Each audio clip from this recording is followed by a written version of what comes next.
तो इस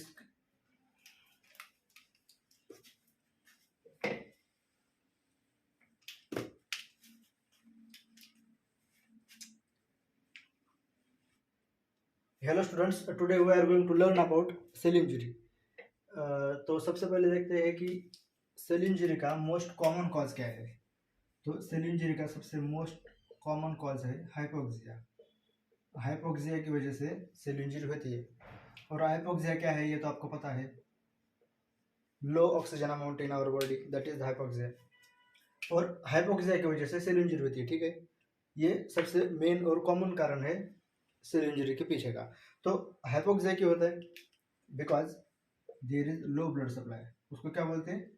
इस्चेमिया और इस्केमिया, जो भी आप कहना चाहो उसको। सो इस्चेमिया की वजह से हाइपोक्सिया होता है। हाइपोक्सिया की वजह से सेल इंजरी होती है, ओके। और इसका मतलब क्या है? लो blood supply, okay. Blood supply अगर वहाँ पे कम है तो अपने बॉडी में क्या होगा? ऑक्सीजन की लेवल कम होगी। ऑक्सीजन कम पड़ेगा, उसको हाइपोक्सिया बोलते हैं। फिर सेल इंजरी होती है उसके बाद, ठीक है। सबसे पहले क्या होता है? अगर वहाँ पे ब्लड सप्लाई कम है, ठीक है, ऑक्सीजन की मात्रा कम हो गई, फिर क्या होगा? सेल इंजरी चालू हो जाएगी। आपने ये भी पढ़ा होगा कि अगर वहाँ पे अपने बॉडी में हाइपोक्सिया हुआ है तो सबसे पहले जो सेंसिटिव सेल है ऑक्सीजन के अमाउंट को, अगर हाइपोक्सिया हुआ तो उसको सेंसिटिव सेल कौन सी है? न्यूरॉन सेल, और यू कैन कॉल ब्रेन। और उसको रेजिस्टेंस करने वाली कौन सी सेल है?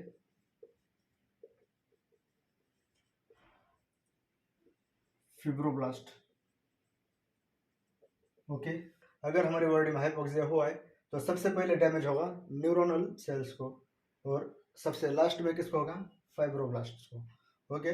और अगर हाइपोक्सिया हुआ है तो सेल इंजरी होगी।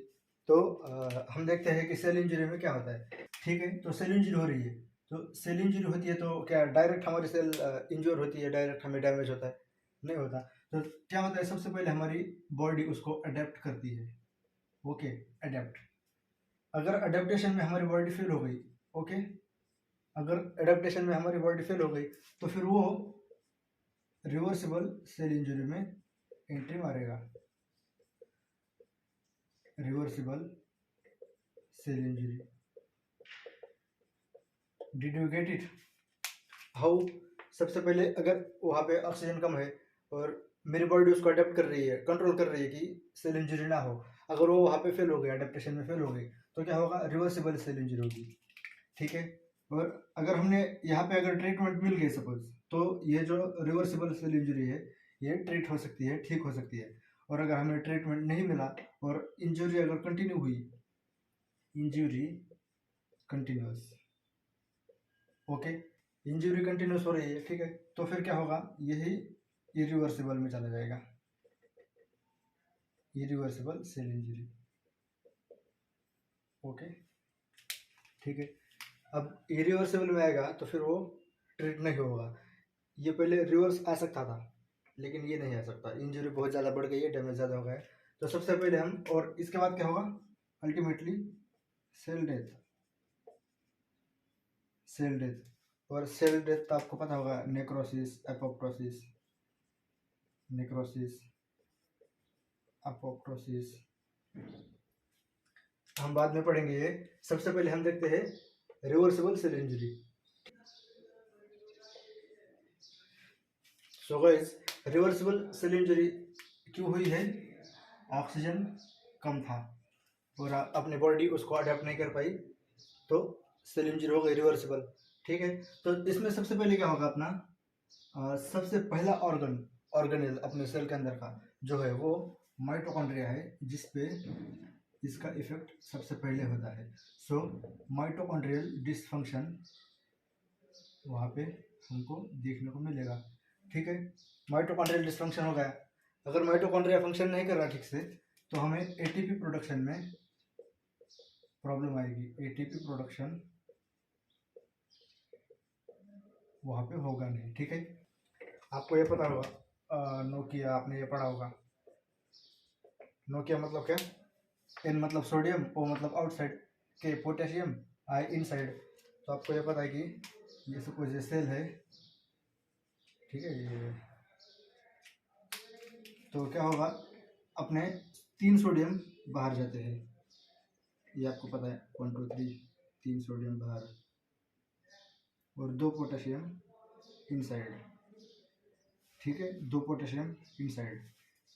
अब क्या होगा, अपना ये सोडियम पोटेशियम और एटीपी पंप फेल हो गए हैं, ये एटीपी से चलते हैं ना, इसलिए वो फेल हो गए, क्योंकि अपने पास एटीपी नहीं है, अपना माइटोकॉन्ड्रिया फेल हो गया है, फंक्शन नहीं कर पा रहा। तो फिर क्या होगा, ये उल्टा हो जाएगा जैसे, तो ये फेल हुआ है, इसलिए क्या होगा, अपना 3 सोडियम जो है वो अंदर आएंगे, 3 सोडियम अंदर आएंगे, 2 पोटेशियम बाहर जाएंगे, ठीक है, फेल होगा इसलिए उल्टा हो जाएगा, ये है नॉर्मल, नॉर्मल और ये फेल, ठीक है। फेल हुआ तो उसका ऑपोजिट हो जाएगा, रिवर्स हो जाएगा। तो इसके साथ साथ एक और चीज़ होती है, बहुत सारा वाटर इनफ्लक्स हो जाता है सेल के अंदर, H2O इनफ्लक्स, ओके। तो बहुत ज़्यादा वाटर इनफ्लक्स होने की वजह से वहाँ पे एक कंडीशन होती है जिसको बोलते हैं हाइड्रोपिक चेंज,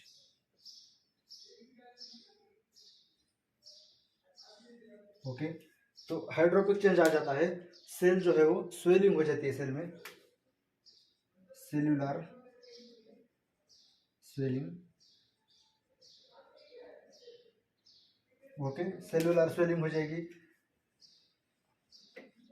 और एक ये अपनी सेल है और ये माइक्रोवेव है। तो क्या होगा, जब ये सेल वाटर इनफ्लक्स की वजह से ऐसी बड़ी हो जाएगी, साइज बढ़ जाएगी, तो ये माइक्रोविला जो हो वो फ्लैट हो जाएंगे, ठीक है। तो माइक्रोविला है फ्लैटनिंग, ठीक है। अभी ये 1 2 2 पॉइंट हो गए, और तीसरा पॉइंट इधर लिखता हूँ, माइक्रोविला है फ्लैटनिंग, ओके, फ्लैटनिंग होगा, ये 3 पॉइंट हो गए। एक और चीज होगी ऐसे, साइटोप्लाज्मिक ब्लेब्स बन जाएंगे इसे, साइटोप्लाज्मिक ब्लेब्स, ये सब क्यों हो रहा है पता है ना, क्योंकि क्या हुआ, अपने अंदर ऑक्सीजन कम था, ऑक्सीजन कम होने की वजह से सेल इंजरी हो गई, अपने बॉडी उसको अडेप्ट नहीं कर पाई, इसलिए वो क्या हो गया, रिवर्सिबल सेल इंजरी में चला गया।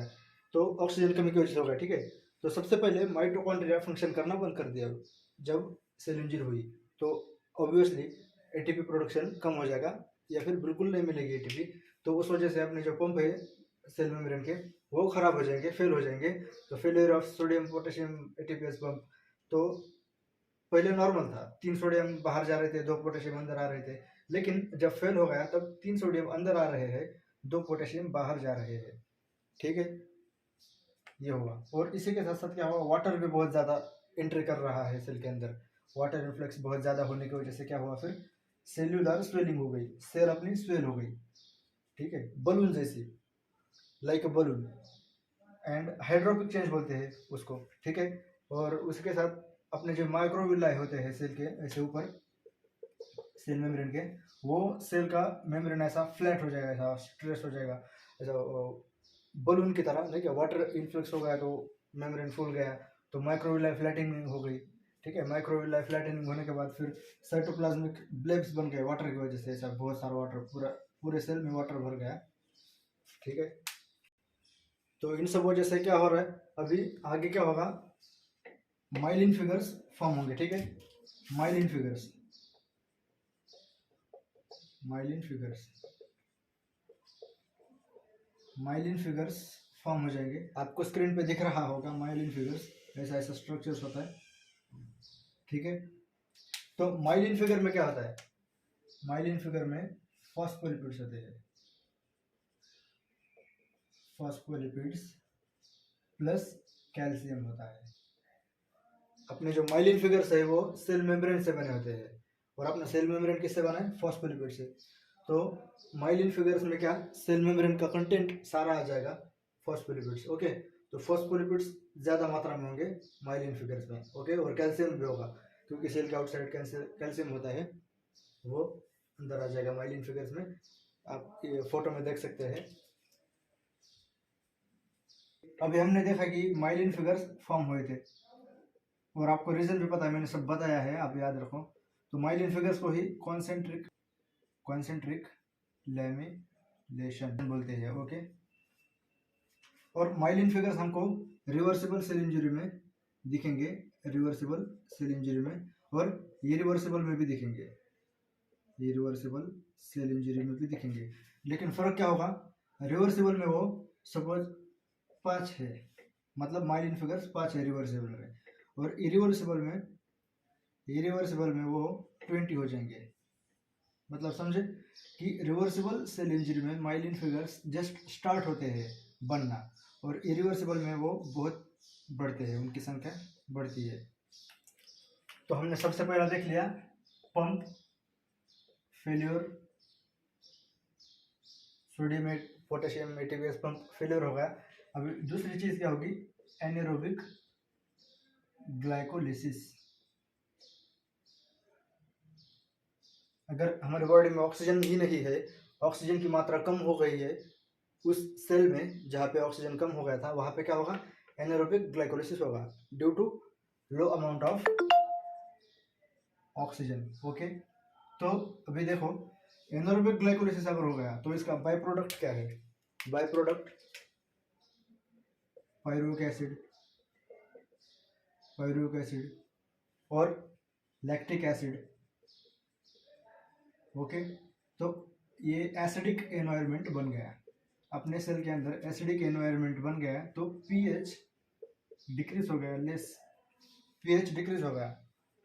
तो इस वजह से क्या होगा, अपने सेल के अंदर का जो न्यूक्लियस है, उसके अंदर जो न्यूक्लियर क्रोमेटिन, मतलब समझो ये न्यूक्लियस है, वो सब क्या हो जाएगा, क्लम्प हो जाएगा। Nuclear chromatin clump, nuclear chromatin clumping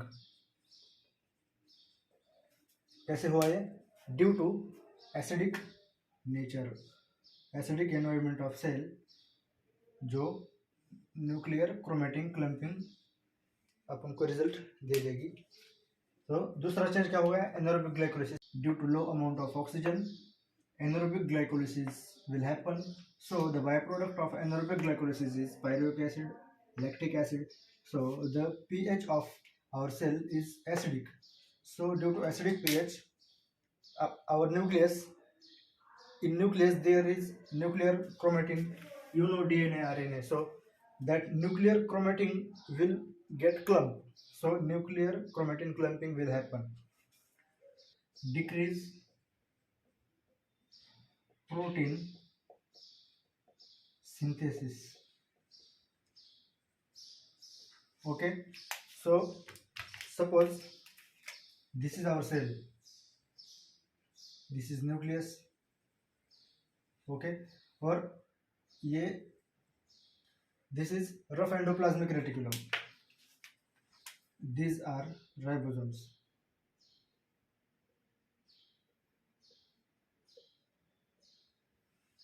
You know our mitochondria is already failed, so वो ATP नहीं बनाएगा। ओके, ATP नहीं, ऑक्सीजन भी नहीं। सो इन दो वजह से, due to low ATP and low oxygen, these ribosomes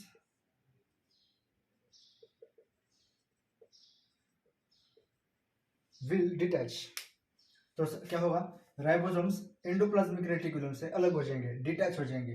okay, so if ribosomes are detached from endoplasmic reticulum, तो क्या होगा, प्रोटीन सिंथेसिस नहीं होगा। So decrease in protein synthesis, तो उसका चेंज क्या होगा, fatty change. If there is no protein synthesis in our cell, so the compensatory change is fatty change. Okay, so guys हमने देख लिया कि रिवर्सिबल सेल इंजरी में 3 चीजें हो गई।